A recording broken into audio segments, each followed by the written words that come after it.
Mijn naam is Liewe Westra.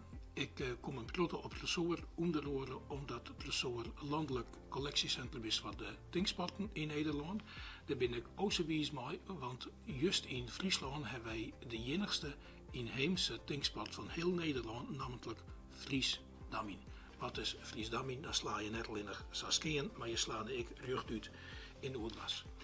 En dit is mijn topstick, een leppel. Een geboorteleppel, een betterleppel, maar ik een leppel dat een keer omdamd is. Het is dus een sportprijs en je mag denken in die tijd, een arbeider moest hier een maand lang verwerken om zo'n leppel betalen te kunnen.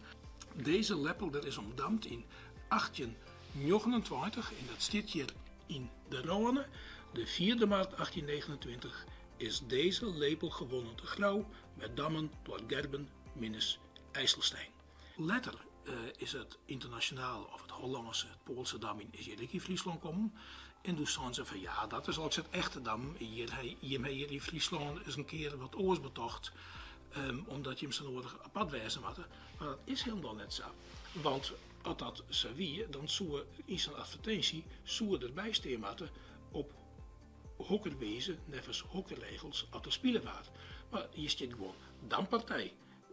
Mooi woorden, 1200 jaar lang, wie dammen in Friesland, wie Friesdammen. In het Hollandse dammen, het internationale dammen, is hier letterlijk komen.